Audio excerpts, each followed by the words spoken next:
A very good day to all of you. The topic for today is active and passive voice. So we also say active and passive sentences, but when we say active and passive voice, it can be in written, it can also be in a spoken conversation. So what is about active and passive, and why do we have to learn active and passive? Back in school, we have also you have also learned about active and passive and the differences between active and passive sentences or active and passive voices. So for example, when we say the boy kicks the ball versus the sentence the ball is kicked by the boy. So what is the difference in the sentence? The meaning is still the same, but the structure of the sentence is different. The first one, the boy kicks the ball. The second one is the ball is kicked by the boy. So for the first one, this is what we call as active sentence. It is active because the boy, the subject of the sentence, is active. So this is the subject, this is the verb, and this is the object of the sentence. So a subject can be a noun, can be a person, is a noun, can be a person, a thing, or an animal, or anything, and the verb is what it does, and the object is a noun. So when we say the boy kicks the ball, so this is the subject, this is the verb, what the boy does, and this is the object. So the sentence is active because the boy is active. The boy is active because the boy does the kicking. The boy kicks the ball. And the second sentence, the ball becomes the subject, and the boy becomes the object. So this is a passive sentence because the ball is passive. The ball is passive because the ball didn't do anything. So that is why the ball is passive. So that is the difference between active and passive. If it is active, the subject does something. If it is passive, the subject didn't do anything. Another example of a sentence is when we say, for example,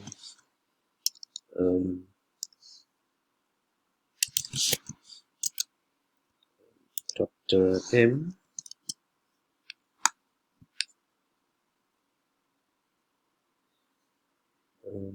launched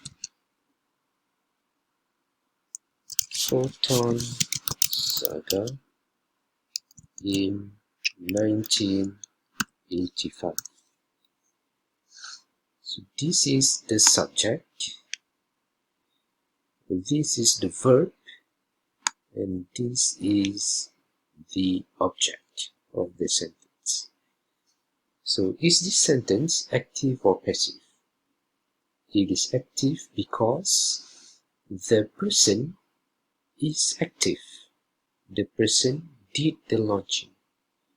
If the sentence is passive, so we say Photon Saga was launched by Dr. M in 1985. So here we have the subject. Photon Saga becomes the subject of the sentence. Dr. M becomes the object. And was launched is the verb.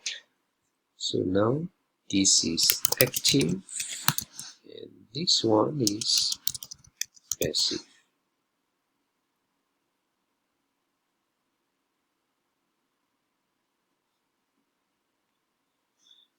So it is active because the subject is active.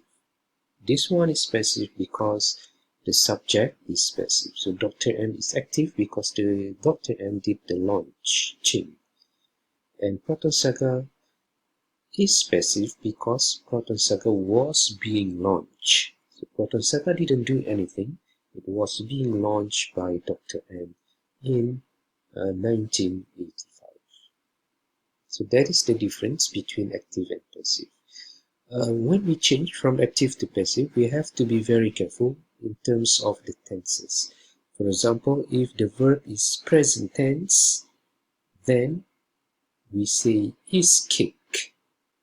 If the verb is past tense, kicked, then is becomes was. If there were many balls, so was becomes were. So this is past tense. So launch, and when we change to passive becomes was launched. If this is simple present tense, launches, here becomes is launched. So the next verb, so when you have is, are, was, or were, the next verb is always in past tense or past participle. So when you say eat, for example, becomes is eaten or was eaten. Eat, ate, and eaten. Forgive, forgave, and forgiven. So is forgiven, was forgiven, or are or were forgiven. So you have to be careful with the tenses when you change from active to passive. So the question is, what are or what is the reason for learning active and passive? So why do we have to learn active and passive? So there are a few reasons why we have to learn, why it is good for us to learn active and passive. So the first reason is,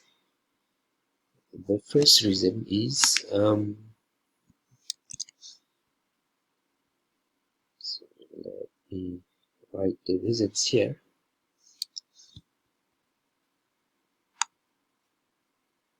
So the first reason is to avoid plagiarism. So plagiarism is the act of cut and paste. For example, we take the ideas, the sentences from the internet, and we put in our assignment. So that is plagiarism, and it is wrong in academic. So we cannot just simply cut and paste. We have to credit the author according to who, according to Ministry of Science, according to someone, and we also have to paraphrase the sentence that we copied from the internet. So one way to paraphrase is to change from active to passive or passive to active. So for example, the sentence just now,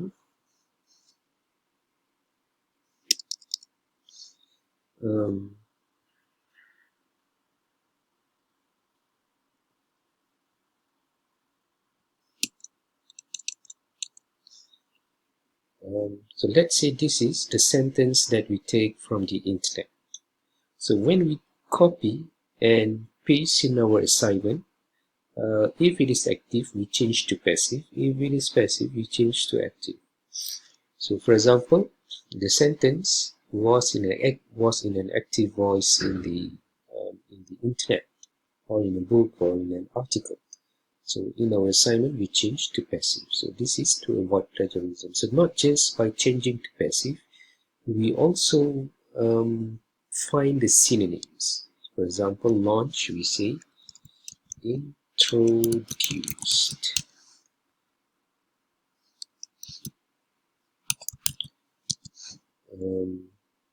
Proton Saga, maybe we can say the first proton model or car was introduced by, maybe this, the name of the person can be changed to the Prime Minister in 1985, maybe we can say more than 3 decades ago. So there we change from active and passive, and we also change the words to synonyms to avoid plagiarism. So that is one reason why we learn active and passive. And what about the second reason? So the second reason is reason number 2.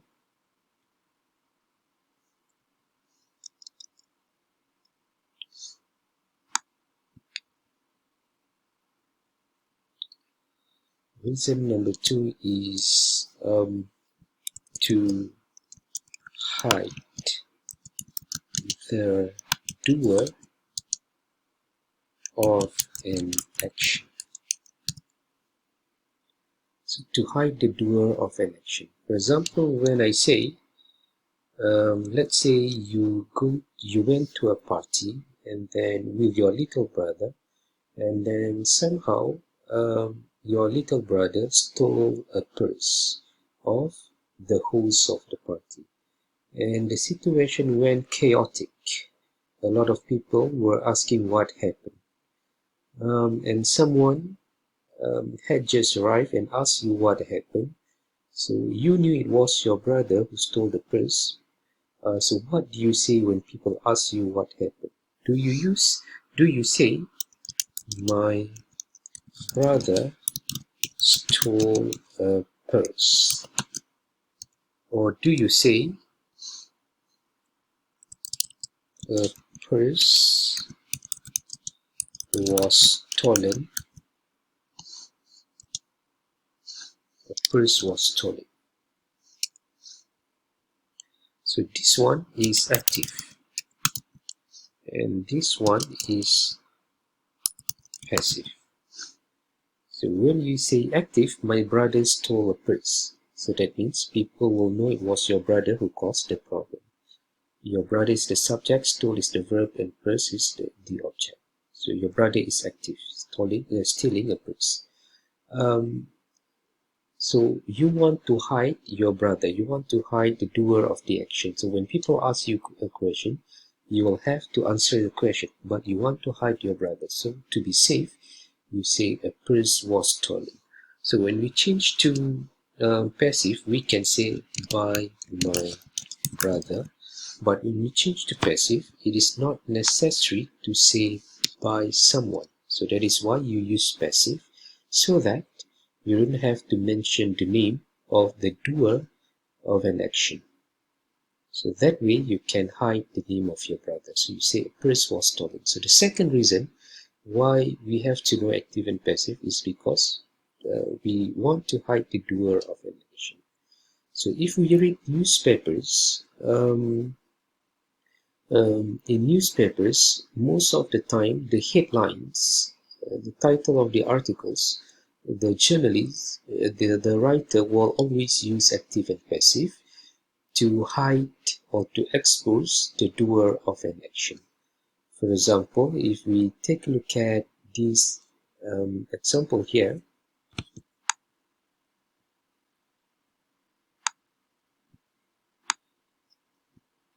so compare the two headlines. So, the first one, Palestinian teenager killed in West Bank clash, from BBC News.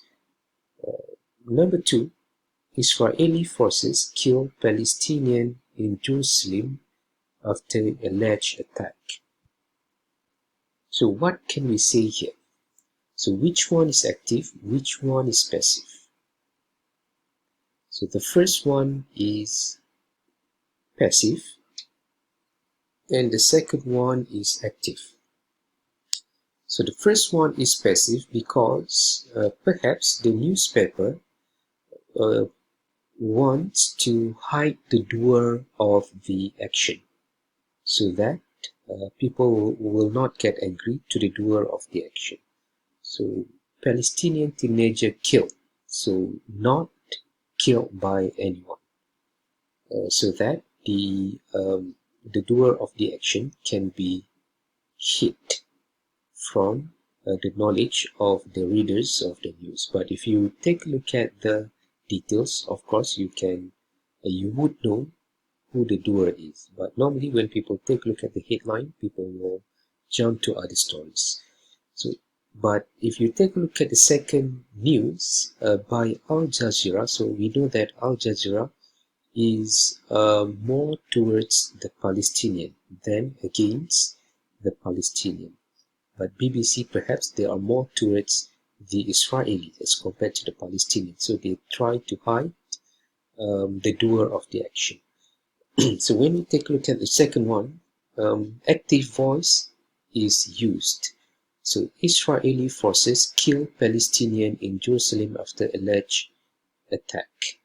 So this is active because Israel here is active. Israel does the killing. Palestinian here is passive because Palestinian is being killed.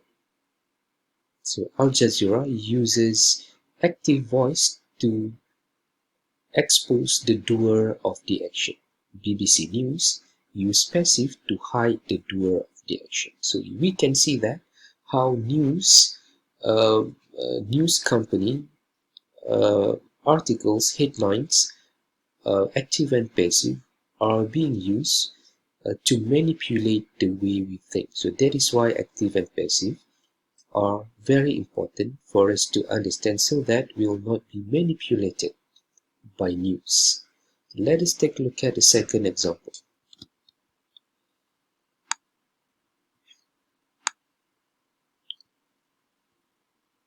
So what are the differences between the two headlines? The first one, missing GST refunds were not stolen.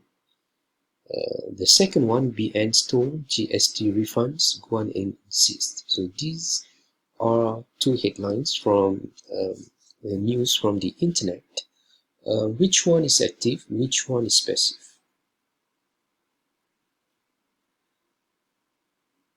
So the second one is active because the second one, the doer is active. The doer did the stealing. The first one is passive because GST refunds didn't do anything but were being stolen.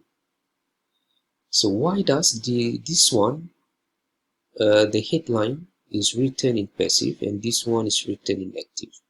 So if we take a look at the newspaper, perhaps this newspaper is leaning towards the government, maybe during that time, towards this party, and this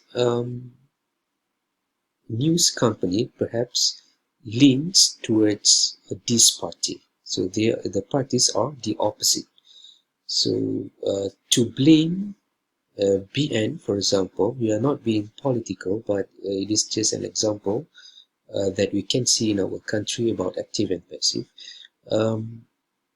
So this news will expose the doer, and this news will try not to expose the doer because the news is lean towards this party and this news is against this party. So to expose, it use active. To not expose, to hide the doer, it use passive. So when people read this passive headline, people will not get mad to the doer of the action. When people read this active sentence, this active headline, people will get mad at the doer of the action. So that is how newspapers and headlines play manipulated with the way we think. And when we talk about politics, for example, when they use active most of the times, when they use passive most of the times, they can change the way voters think, and in the end, during the election, it will influence the voters to vote for certain parties. So in the end, the government the opposition could win the election and the government could lose the election, or the government could retain their seat as the federal government, or the opposition will remain to be the opposition. So they play with the way we think. So the first reason why we learned active, we learn active and passive, is to avoid plagiarism. The second reason is because we want to hide the doer of the action. Number 3, the third reason why we learn active and passive is because we want to give a clear instruction. For example, when we say please switch on the light. So this is active, switch on the light. So if it is passive, we would say can that light be switched on by you? So this is passive.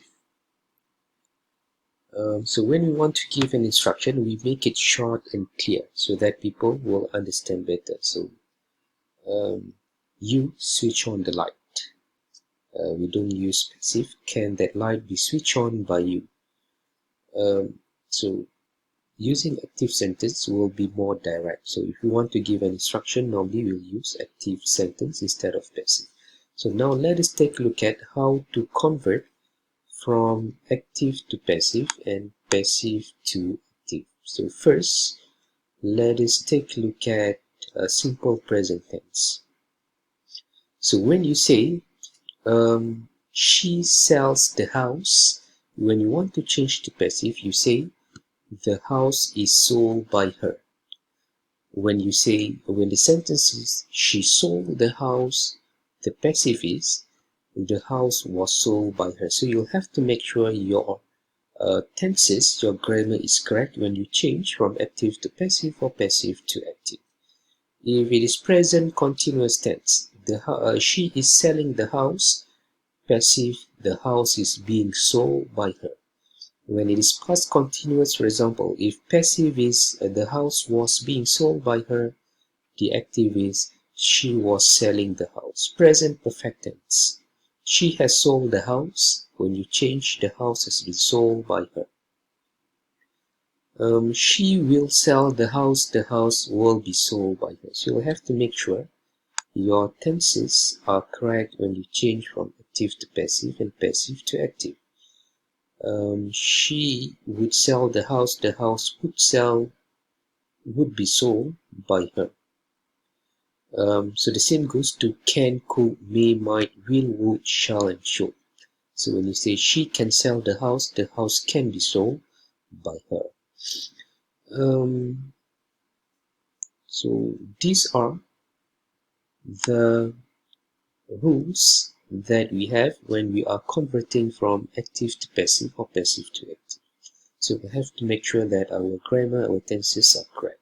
So make sure the tenses, if it is simple present tense, present continuous, past simple past tense, past continuous, or present perfect, or even future tense, or modal like will, would, can, could, may, might, shall, and should, or must, then we'll have to change correctly to make sure the grammar is also correct.